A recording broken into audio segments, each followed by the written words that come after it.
오늘 말씀은 이사야서 53장 1절부터 6절의 말씀을 통해서 구주 예수 오심은 예수님께서 오셨다 하는 것입니다. 하나님 앞에 영광을 돌린다 할 때에 12월 달이 제일 많이 그 단어를 쓰는 것 같습니다. 그렇습니다. 왜 영광을 돌리냐 하는 그 단어를 생각해 보니까 먼저는 우리 마음속에 그 12월 달 되면 뭔지 모르게 마음이 설레는 것 같아요. 내가 기쁘니까, 내가 기쁘고 또 아기 예수가 탄생한다 하는 그 마음이 드니까 자연적으로 영광을 돌립니다. 찬송에서도 영광을 돌립니다 하는 거예요.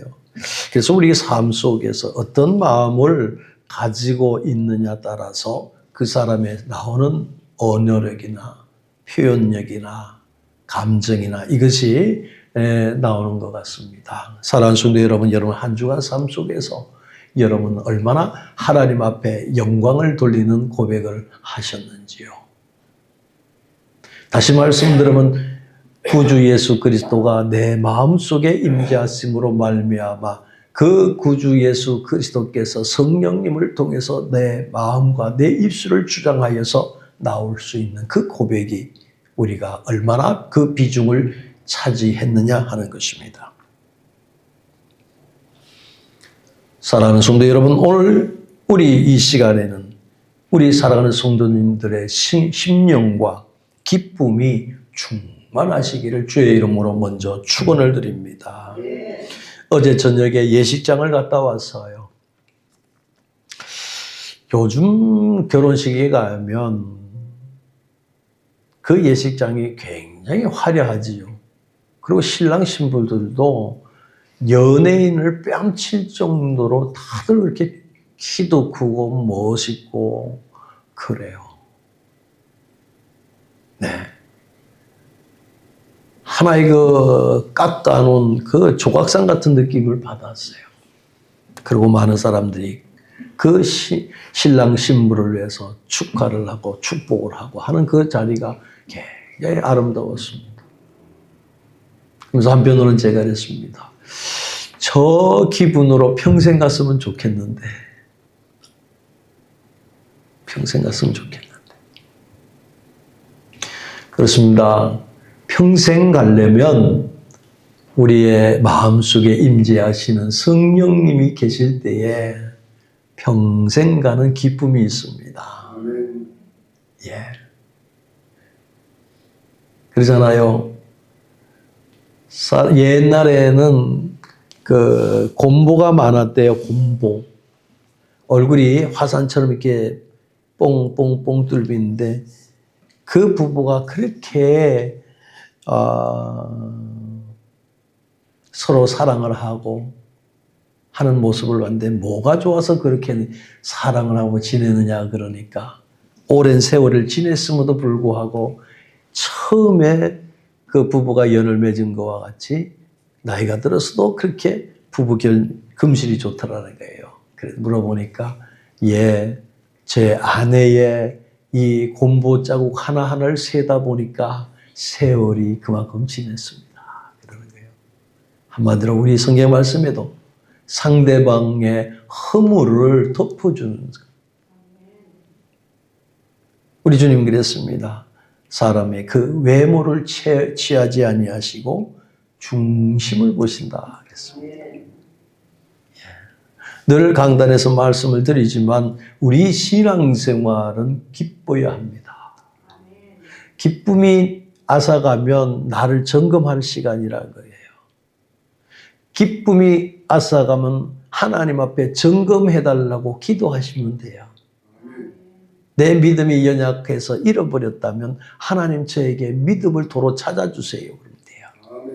그래서 내년에는 이성호 성도님부터 시작해가지고 쭉 안수 집사님의 이르기까지 예배 시간에 기도를 시키려고 그래요. 또 어떤 분이 그랬을지단만은 기도 때문에 교회 안 나오는 분이 있대요. 순서를 맡겨놓으면 다리가 덜덜 떨리고 후들거려가지고 교회를 안 나오는데, 여러분, 이성호 선생님은 분명히 안 그러실 줄로 믿습니다. 예. 구봉서 장로가 그랬지 않습니까? 곽규석 장로님이 전도를 할 때야. 나중에는 곽규석 목사님이 됐습니다만은 장로님이 계실 때에 기도하러 가자 그러더라는 거예요. 그래서 구봉서 장로님은 그 곽규석 장로님하고 친분이 있다 보니까 교회를 갔는데 곽규석 장로님이 기도를 하더라는 거예요. 그래서 자기는 기도를 할 줄을 몰라서 그 뒤에서 이하동문입니다. 이하동문입니다. 그랬던 분이 나중에는 장로님이 되셨다는 거예요. 믿음은 바라는 것들이 실상이요. 보지 못하는 것들이 증거라 했어요. 그러니까 이성호 성도님도 목사님 저는 기도할 줄 몰라요. 아니요. 하나님이 성경책에 창세기부터 계시록에 있는 말씀이 하나님이 주신 말씀으로 믿습니다. 그 기도를 다 들어줄 줄 믿습니다. 통째로 믿어줄 줄 믿습니다. 이런 데. 그래서 하나님과의 관계 속에서 성도들을 보는 게 아니라 기도 시간은 하나님과 나와의 관계의 기도 시간인 거예요. 그래서 그 웨슬리의 어머니는 그렇게 많은 자녀가 있는데 어떻게 다 그 자녀들을 위해서 기도했느냐 하니까 어머니 그 웨슬리, 존 웨슬리 감리교회 창시자인 존 웨슬리의 그 어머니는 그 많은 자식이 있는데도 기도할 시간이 늘 있었다는 거예요. 그렇다 보니까 자기 치마를 덮어쓰고 기도했다는 거예요. 그러니까 우리가 여러분 애들이 많다고 기도 못하는 게 바쁘다고 기도 못하는 거 아니에요. 바쁘다는 거는요 세상 사람들이 하는 소리예요.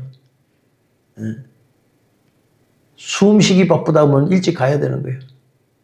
여러분 하나님께 기도하는 시간을 내년부터는 여러분 조금도 게으르지 않고 하나님과 늘 동행하는 그 기도가 있기를 바랍니다. 아멘.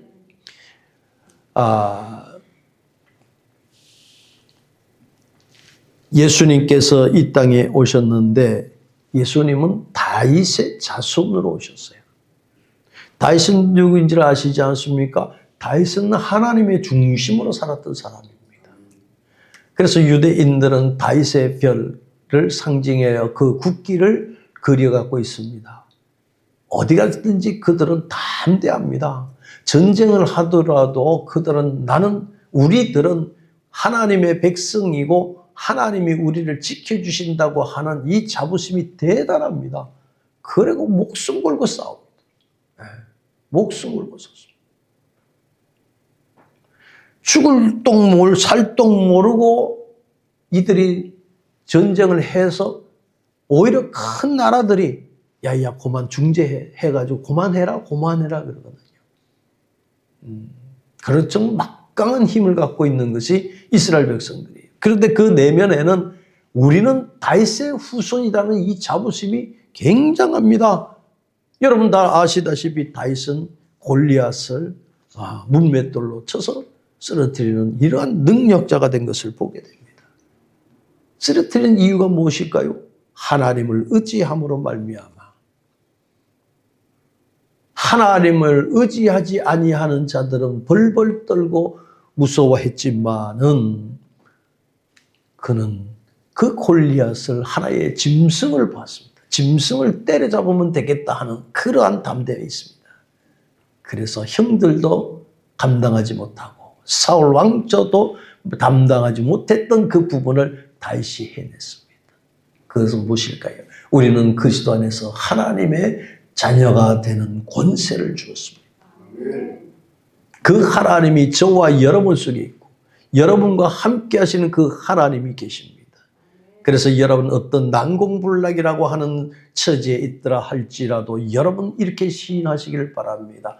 할 수 있거든 무슨 말이냐가 아니라 내게 능력 주시는 자 안에서 모든 것을 할 수 있습니다. 이런 마음을 각오를 가지고 기도할 때에 성령이 여러분과 함께하는 놀라운 역사가 일어납니다. 다윗의 후손으로 오신 예수님은 어디서 태어났었냐? 베들레헴이라고 하는 곳에서 태어나셨습니다. 베들레헴이라는 것은 떡집이라고 합니다. 떡방앗간이라고 합니다. 그렇습니다. 예수님이 오신 이후에 그 장소에 오셨다는 것은 우리에게 영생의 떡을 나눠주기 위해서 오셨습니다. 우리 주님께서 십자가를 앞두고 왔을 때에 내가 주는 떡은 배고프지 아니한다고 말씀하십니다. 그렇습니다. 또한 우리 주님은 우리에게 끝까지 우리를 사랑의 표현으로 말씀하고 계십니다. 한 번 사랑한 그 자녀를 놓치지 아니하고 계신다는 사실입니다. 그 하나님을 우리가 오늘도 믿고 위로받고 소망을 갖는 것입니다. 그 예수님의 탄생을 이사야 53장 1절부터 6절의 말씀을 하거든요. 이사야 50장 3장 말씀은 바로 약 700년 전에 이사야 선지자를 통해서 예언했던 말씀인 것입니다. 그래서 그 예언의 말씀이 바로 이루어진 것이 오늘 예수님의 탄생의 역사를 말하고 있습니다. 그렇습니다. 그래서 우리는 그저 성탄절 되면 기뻐만 하는 것이 아니라 성경의 말씀을 하신 것을 기점으로 하나님의 놀라운 깊은 뜻이 여기 성경의 말씀에 있구나 하는 것을 깨달을 필요가 있습니다. 그분은 이 세상에 오실 때에 인카네이션이 사람의 몸을 입고 오셨다고 여러분 알고 있습니다. 2절의 말씀은 그는 주 앞에서 자라나는 연한 숨 같고 마른 땅에 나온 줄기 같아서 고운 모양도 없고 풍채도 없은즉 우리의 보기가 흠모할 만한 아름다운 것이 없다 그랬습니다. 자, 이스라엘 백성들은 오실 메시아에 대해서 얼마나 기대를 갖고 있습니까? 그들은 그 나라를 이제 자기의 왕국으로 만드실 메시아가 오시기를 기다리고 있었는데 예수님의 그 모습은 어떨까요? 주 앞에서 나오는 그 연한 숨 같고 마른 땅에 나온 줄기 같다. 얼마나 뻑새는 그런 모습이겠습니까? 풍채도 없다습니다. 모양도 없다고 그랬습니다. 흠모할 그러한 아름다움도 없다고 했습니다. 예수 그리스도는 하나님의 아들이신데도 불구하고 신성으로 말한다면 도저히 우리가 이해할 수가 없을 정도로 그의 모습을 말씀하고 있는 것입니다. 그런데 그분이 어떤가? 흠모할 만한 아름다움이 없는 그러한 모습으로 오셨다. 그래서 그는 또 어떻습니까? 멸시와 버림을 받으셨다고 말씀하거든요. 철두철미하게 멸시함을 받습니다. 사랑하는 성도 여러분, 우리가 예수를 믿게 됩니다. 예수를 믿게 된다고 해서 금마차를 타고 다니는 삶이 과연 얼마나 있을까요? 그렇지 않습니다. 예수 때문에 참을 수 있고 예수 그리스도를 생각하니까 멸시를 받을 때에도 하나님을 생각하면 이겨낼 수 있는 신앙이 되는 거예요. 아멘. 네. 때로는 예수 믿는다고 해서 핍박을 받을 때도 있습니다. 손가락질과 침뱉음을 받을 수 있습니다. 때로는 사명을 가지고 해외에 나갔을 때에 그 사람들에게 붙들려서 죽는 경우도 있습니다. 제 아는 목사님이 그 필리핀에 가면 아직도 뻘거벗고 사는 사람들이 있대요. 밀림 속에는요.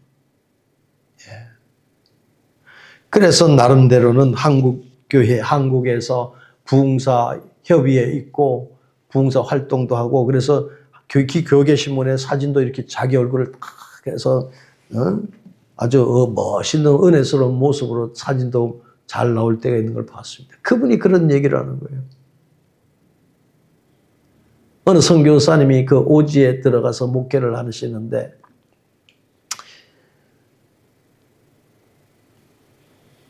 그 동네 사람들은 걸치는 게 아니라는 거예요.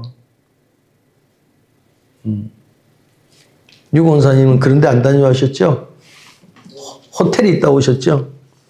네, 거기는 뻘거벗고 미개인이 산대요. 그런데 이슬람 문화권이 많대요. 거기도. 어느 날 갔는데 이제 그날 가가지고 그날 저녁에 늦게 갔다가 이제 나름대로 선교사님하고 같이 좀 어떻게 지내시는가 해서 갔는데 하룻밤을 자고 아침에 일어나니까 개가 여러 마리가 잘라져 가지고 머리는 절로 다리는 일로 피가 낭자해 있었대요. 새로운 사람이 오니까 접근을 하지 말으란 그런 표시래요. 아직도 그런데 그게 이슬람 문화예요, 여러분.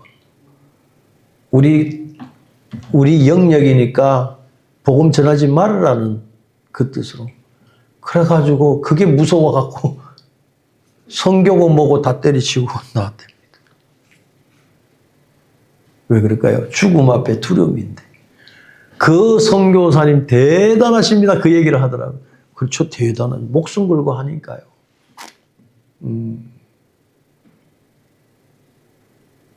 그리고 우리가 선교사라 그러면 아름답게만 생각을 하는데 목숨 걸고 하세요.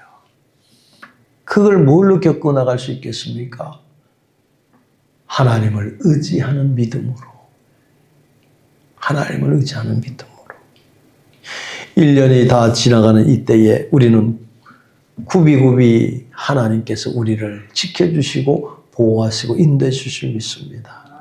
굽이굽이말 때마다 평탄한 길을 안 걷고 여러 가지 마음의 고생도 있고 환경적인 어려움도 있고 그런 과정을 봅니다. 그래서 지금까지 지내온 건 주의 크신 은혜다. 그걸 우리가 고백할 수 있는 거예요. 그리고 주님의 크신 은혜는 주님이 붙들어 주셔서 왔습니다. 그 얼마나 아름다운 것입니다. 분명히 올해도 지켜주신 하나님, 내년에도 여러분에게 하나님은 영과 육을 강건케 하시는 역사가 일어날 줄 믿습니다. 이렇게 예수님께서 오시는 것은 멸시와 천대를 받고 고난을 받고 오셨다는 분입니다. 만약 우리가 생각하는 성탄에 대해서 그 뒷배경에는 바로 선지자가 얘기했던 700년 전에 이분이 오시면 이렇게 될 것이다. 그러나 유대인들은 그분이 오신다는 것을 환상에 젖어 있었습니다. 그분이 오시면은 자기의 나라가 이루어질 것을 고백한 거거든요. 제자들도 마찬가지입니다. 그러나 예수님께서 십자가에 못 박혀 돌아가실 때 뿔뿔이 다 흩어지고 말았습니다.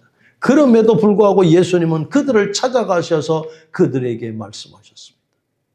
실망과 좌절 속에 엠마오로 내려가는 그들에게도 주님께서 말씀을 하실 때에 주님과 같이 동행하면서도 주님이 계신지를 모르는 시리에 빠졌던 제자들의 모습을 보게 되는 거예요.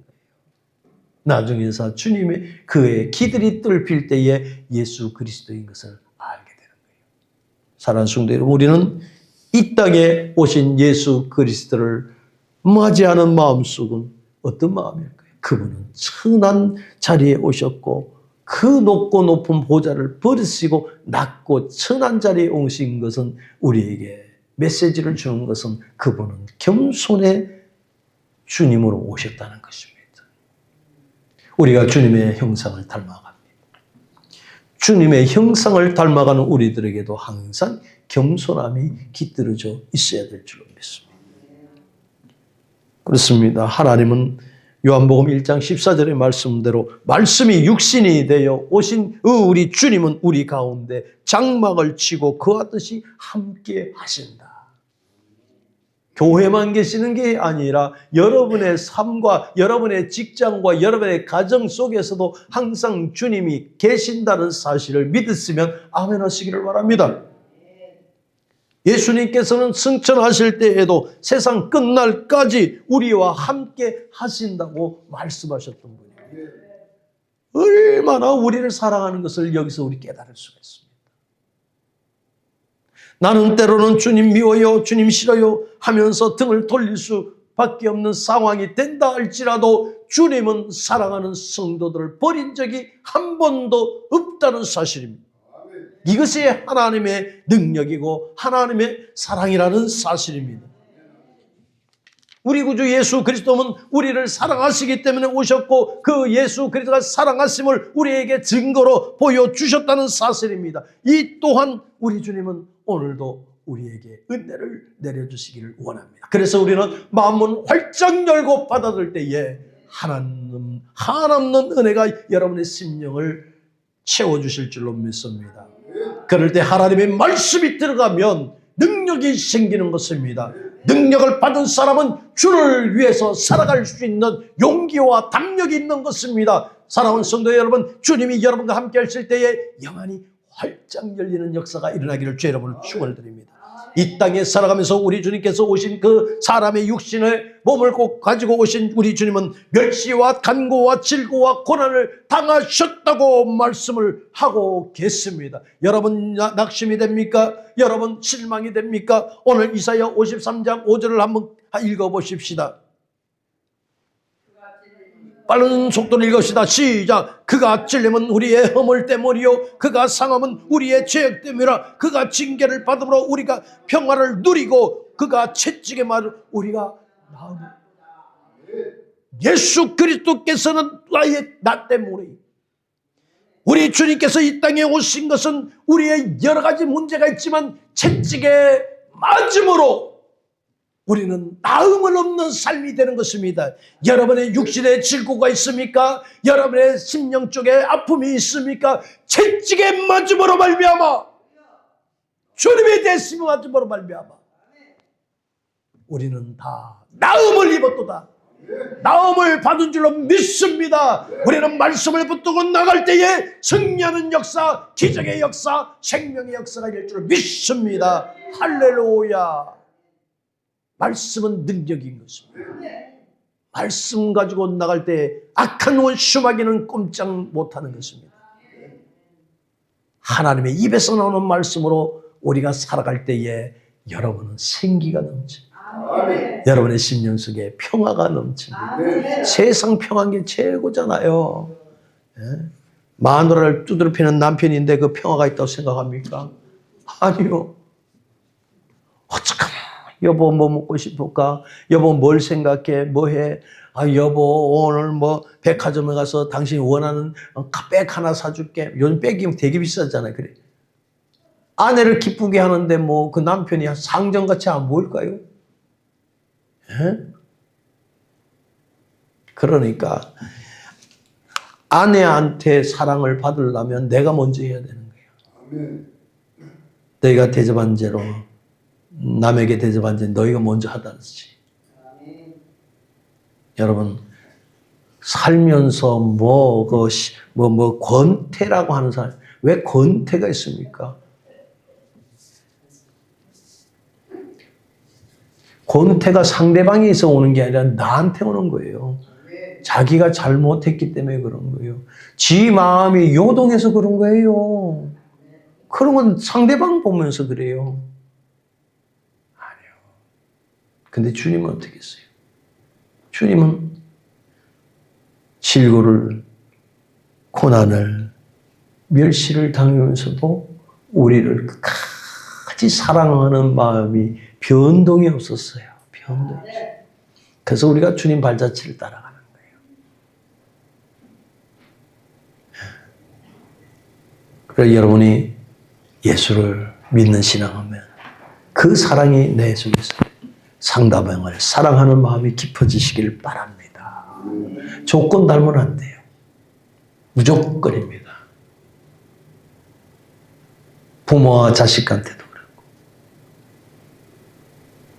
부부간에도 그렇고 왜 그런 줄 아십니까? 내가 평안해지려면 그렇게 하는 거예요. 내가 평안해지려면. 내가 평안해지면 그렇게 하다 보면 여러분 그것이 바로 주님의 마음이라는 거예요. 따라서 합시다. 너희는 이 마음을 품어라. 곧 그리스도 예수의 마음이니. 마음을 품으면 무슨 일을 만나든지 만사형통되는 거예요. 주님이 먼저 대장돼서 나가는데 우리는 그냥 쫓아가면 돼요. 예.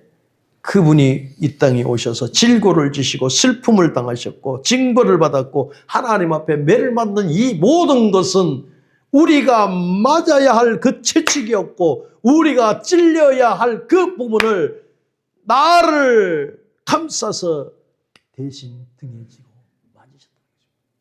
여러분 존 메가더라고 하는 분을 아실 것입니다. 우리나라에 참으로 우리 대한민국을 살릴 수 있는 기회가 된 것이 존 메가더 장군이라고 그랬습니다. 그런데 그 일화가 있습니다. 총탄이 빗발치고 있을 때에 존 메가더 장군이 이승만 대통령을 이렇게 감쌌다는 거예요. 혹시나 그 이승만 대통령이 총알에 맞을까 봐. 그 장군의 모습입니다. 얼마나 훌륭합니까? 존 메가더 장군의 그 기도는 지금도 따라갈 수 없을 정도로 아주 훌륭한 기도문이 많다는 거예요. 그러니까 훌륭한 사람은 훌륭한 일을 하는 거예요.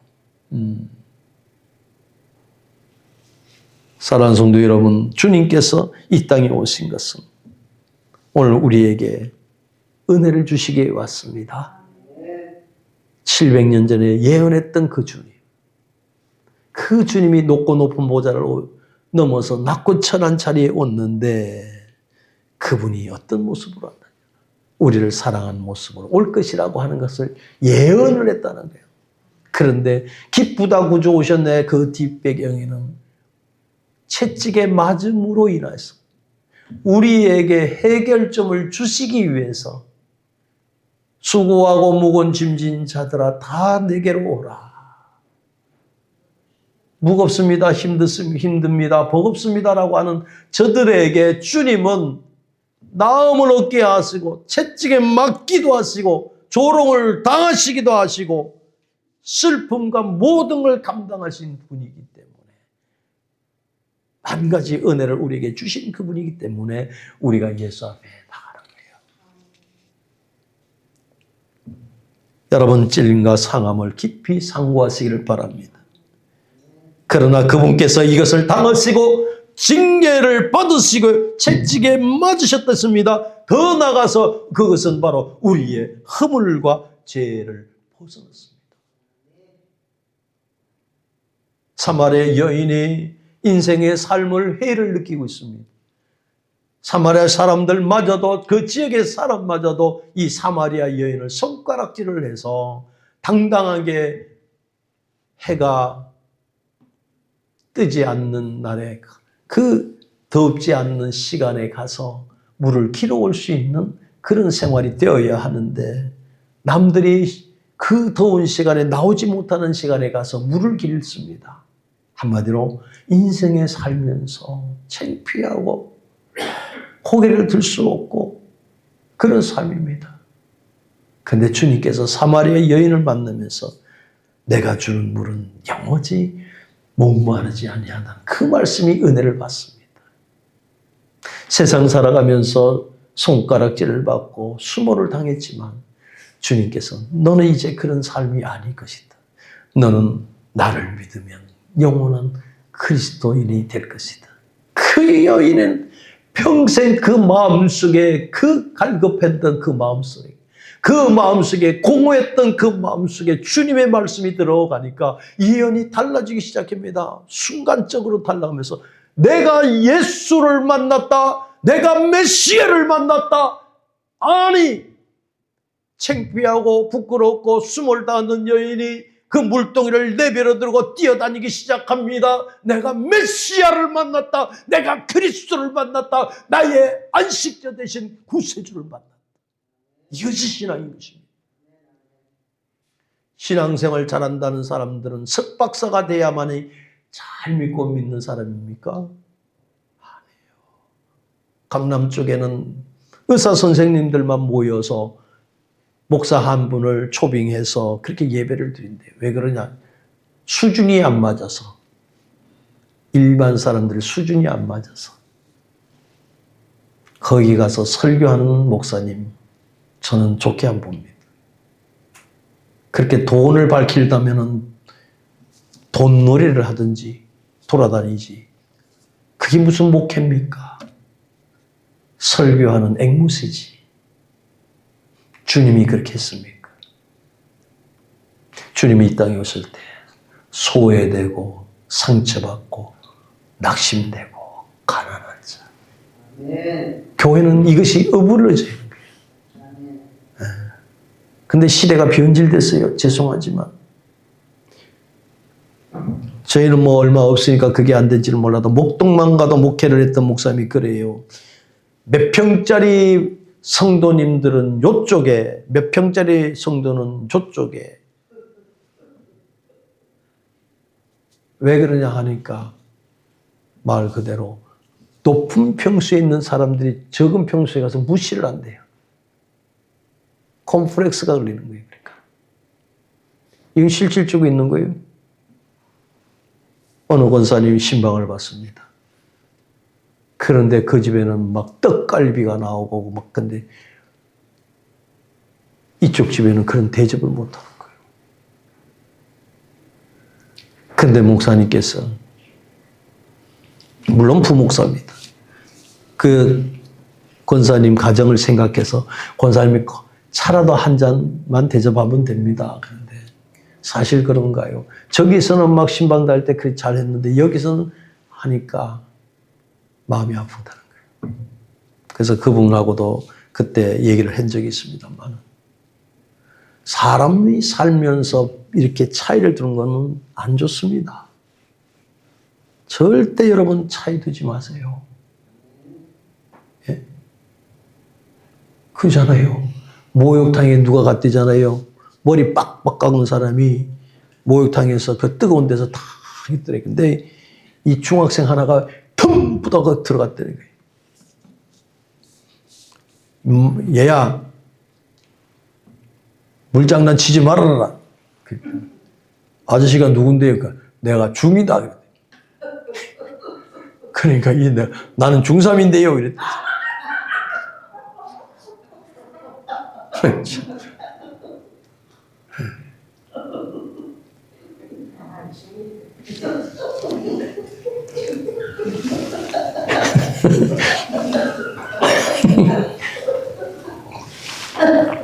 오래된 얘기예요. 차별 두지 말아요. 비교하지 말아요. 비교하는 것처럼 제일 나빠요. 우리 학생 때 보면 그렇잖아요. 아, 쟤는 뭐 성적이 좋고 공부를 잘한다. 너는 어떻게 해서 공부를 못하니 이러잖아요. 얼마나 자존심 상하는지를 모릅니다. 공부 잘하려면 공부 잘하게 돼 있고요. 공부 한번 실컷 놀다가도 공부 한번 해볼까? 그러면 A 학점을 나오는 거예요. 못하는 놈은 밤새 해도 못하는 거예요. 근데 옛날 부모님들은요, 꼭 비교를 많이 해요. 저희 어머님은 비교를 안 했었어요. 희한하게 비교를 안 했어요. 비교를 해도 별 볼 일 없고 안 해도 별 볼 일 없는 사람이니까. 그래는 안 했는데 대략 부모님들은 그 아들이 태어나자마자 대통령 될 줄 아는 거예요. 근데 요즘은 안 그렇잖아요.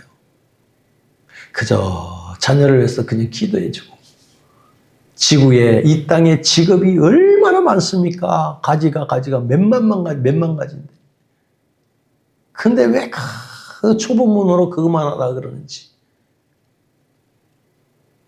공부 열심히 시켜가지고 의대 보내보세요. 누구 말대로 머리가 뻑 터지듯이 공부하잖아요. 나와서 맨날 손에 피나무 치고 다니고. 그 저녁에는 피 냄새 없애려고 맨날 술이나 먹고. 그게 뭐 좋은 직업이에요. 검사는요. 맨날 죄인들 다루고 네가 잘했니 못했니 머리 좋은 머리 가지고 맨날 여러분 그게 사는 게 사는 겁니까? 그래도 목사는 안 그래요. 목사는 보는 사람마다 축복을 해주니 얼마나 감사할 일이요. 눈 보는 사람마다 저주할 필요가 없잖아요. 보는 사람마다 위로해주고 보는 사람마다 축복해주고 복을 빌어주고 잘 되기를 원하고 선한 말을 하고 그리고 우리 어머니가 좀 일찍이 예수를 믿었다면 좀 그랬을 텐데 그놈의 맨날 법대 가라 의대 가라 법대 가라 의대 가다가 우리 아들처럼 체육학과를 가버리고 우리 아시는 분이 산부인과 의사인데 그 병원에 가니까 그 산부인과 애들은 그잖아요. 어느 날 갔는데 양쪽 손에 피를 묻히고 질려가지고 가고 싶은 마음이 생겼냐 이게요.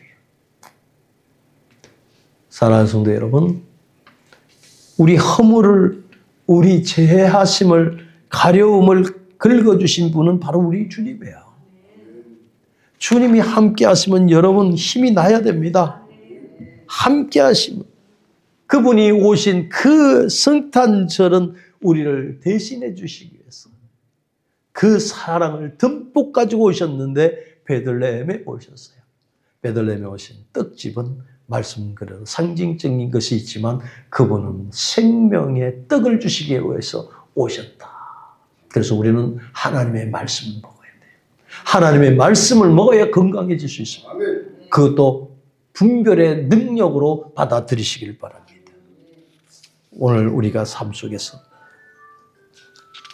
많은 사람들은 예수가 이 땅에 왔을 때에 누울 자리도 없고 쉴 자리도 없었지만 세상 일에 바빠서 예수를 영접하지 못한 사람들이 많습니다. 그러나 저와 여러분은 이제 조금 있으면 성탄절을 맞이하는데 주님을 영접하는 빈방이 없어서 영접하지 못하는 강박한 마음보다도 우리는 믿음이 높고 넓고 한 것보다도 우리 구주 예수를 맞이하는 마음이 얼마나 감격스러운가. 그 오실 메시아를 우리가 한번 맞이해 보시기를 바랍니다. 그래 이제 성탄절에는 이렇게 워십도 하는데 얼마나 즐거울지 모릅니다. 열심히 기도해 주셔서 온 성도들의 기쁨에 찬 성탄절을 맞이하는 은혜로운 시간이 되시기를 주의 이름으로 축원을 드립니다. 주님 감사합니다. 오늘 거룩한 성일 우리에게 허락하신 은혜를 하나님 말씀으로 나누었습니다. 하나님 우리에게 은혜 속에 거하는 복된 삶 이루어지게 하옵소서. 주님의 깊은 뜻을 깨달아 깊은 신앙을